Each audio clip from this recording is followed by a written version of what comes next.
Hello? Oh, yeah. Can you hear me? Yes, I can. Hello? Is this Mrs. Dorothy Letterman? That's right, Dorothy. Yes, it is. Who's this? Are you the mother of David Letterman who does Late Night on NBC? She was never invited back. Not for a cameo, not even for a tribute, and not once the ratings cooled and the applause faded.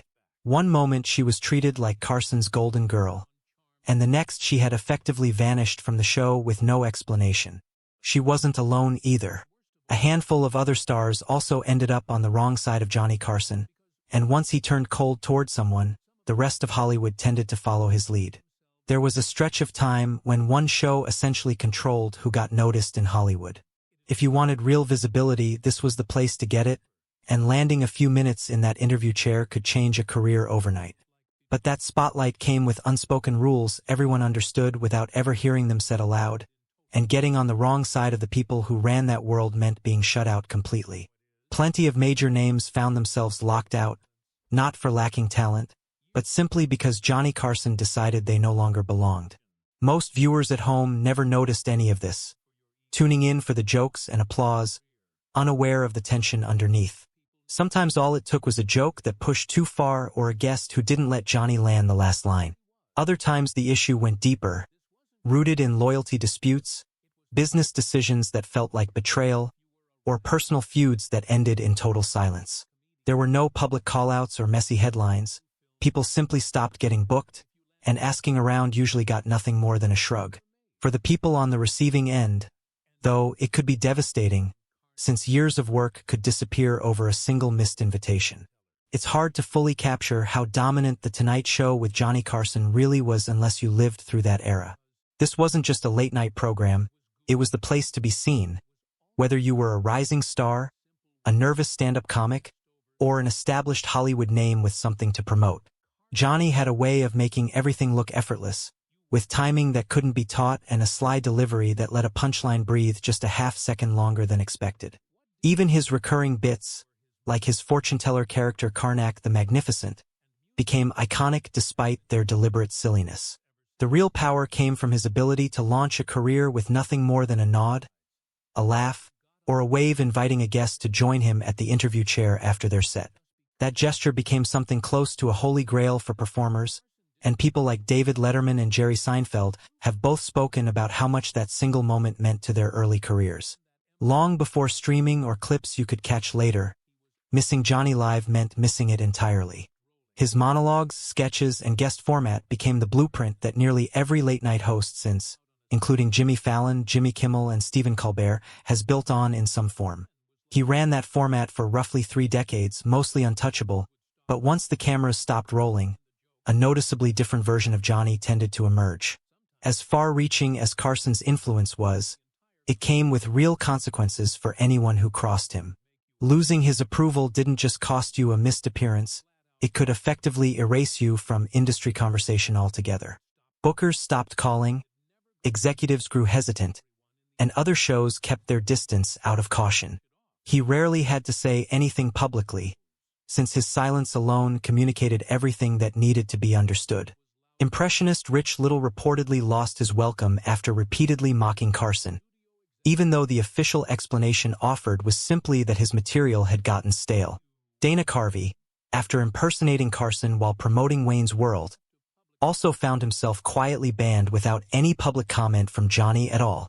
There was never a clearly defined line indicating where the boundary sat, only the unmistakable consequences of having crossed it. If there was one performer Carson truly took under his wing, it was Joan Rivers. Back in the 1960s, she was a sharp, scrappy young comedian who caught his attention at a time when female comics weren't given much of a platform. He brought her onto the show regularly and gave her a genuine shot at national recognition, something that mattered given she'd previously been dismissed as washed up in her early 30s. After one especially strong set, Carson reportedly told the audience directly that they'd be hearing a lot more from her, a moment that effectively launched her career. She went on to become a writer for the show and eventually Carson's regular substitute host whenever he took time off.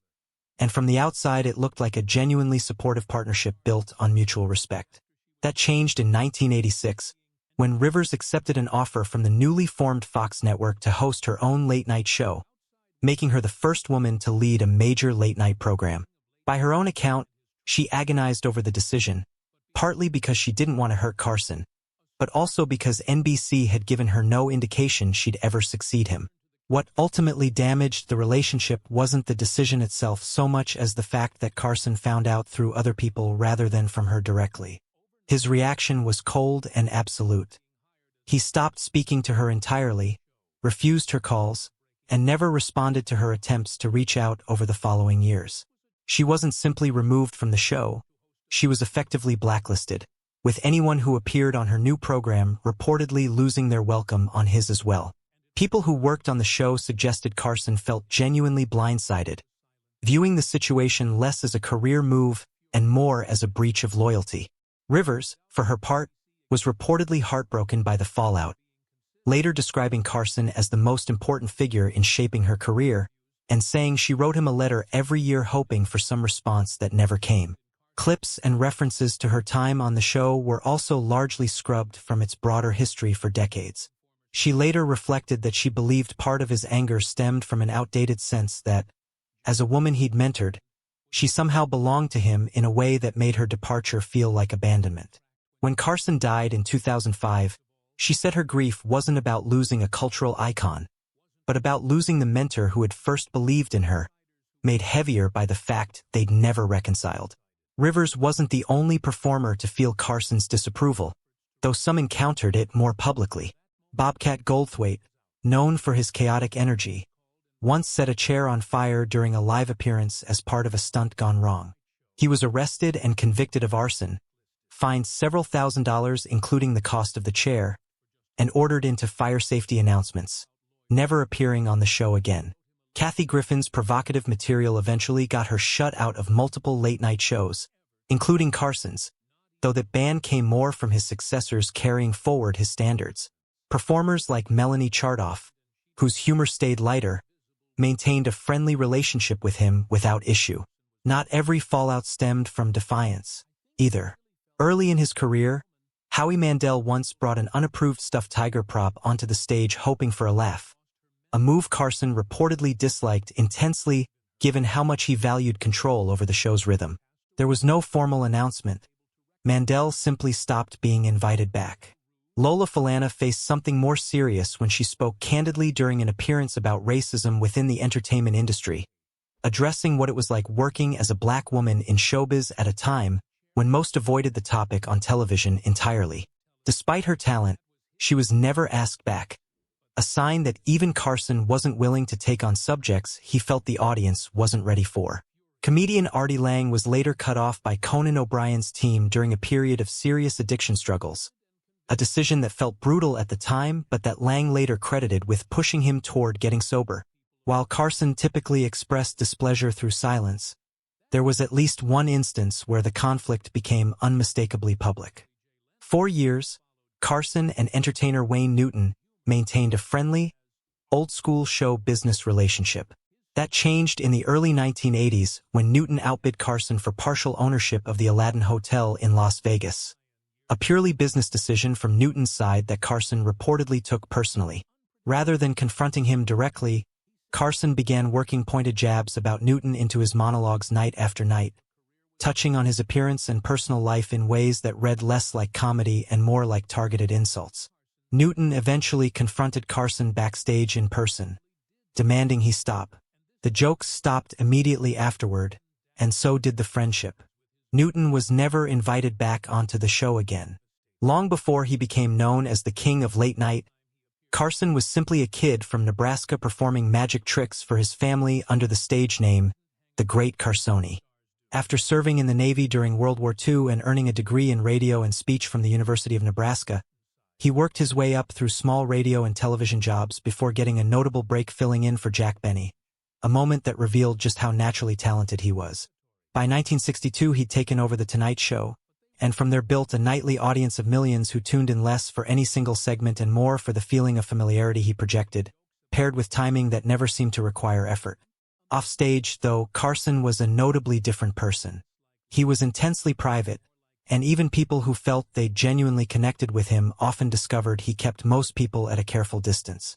That same need for control extended into his on-air relationships, since guests who talked over him or lingered too long before a punchline could sense an immediate shift in his demeanor. Despite hosting the most-watched program in the country, he reportedly often seemed like one of the more isolated people in the room, and that tension carried over into his personal life. Carson's home life was far less polished than his on-air persona.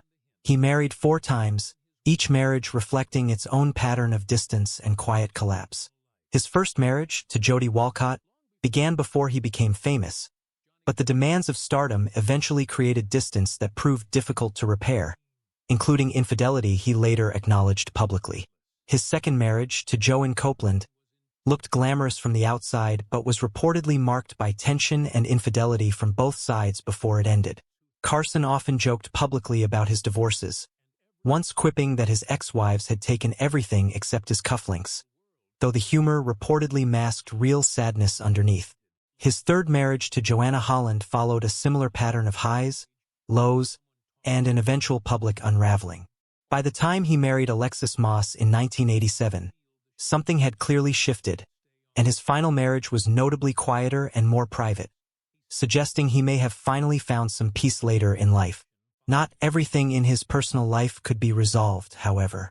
His relationship with his son Rick, from his first marriage, remained one of the more publicly difficult aspects of his life, as Rick struggled with addiction and legal trouble under the added pressure of being the son of one of America's most recognizable television figures. When Rick died in a car accident in 1991, Carson was visibly shaken in his next public appearance, a rare crack in his composed image. After retiring from the show in 1992, Carson largely disappeared from public life, moving to Malibu, spending much of his time on his yacht, and turning down nearly every interview request, not reportedly out of bitterness but simply being finished with that chapter of his life. Carson's public persona was full of contradiction. On stage he was magnetic and endlessly quick-witted, while off-stage he remained guarded and largely unreachable, a pattern that held right up until the end of his life. By the time the broader public learned he was seriously ill, it was already late. Years of smoking eventually led to emphysema, and he passed away in 2005 without any extended farewell, much in keeping with how he generally avoided long goodbyes throughout his career. Long before his health declined, his legacy was already firmly established. In 1987, he received a Peabody Award marking 25 years hosting The Tonight Show, and by the mid-1970s he'd become the highest-paid personality in television, pulling in tens of millions annually at his peak. Even as he scaled back his appearances and leaned more on guest hosts, including Joan Rivers before their falling out, his presence over the show never really diminished. His influence is still visible across modern late-night television, from the structure of nightly monologues to the relaxed desk-side conversations with guests that nearly every host since has adapted in their own way. He wasn't without flaws, capable of being cold and controlling at times, but he was also an unmatched master of his format, someone who could command an entire country's attention with remarkable consistency. He left behind no memoir and gave no extensive tell-all interviews, yet decades later his influence remains baked into the rhythm of late-night television, a quiet reminder of just how completely he once shaped how America wound down its evenings.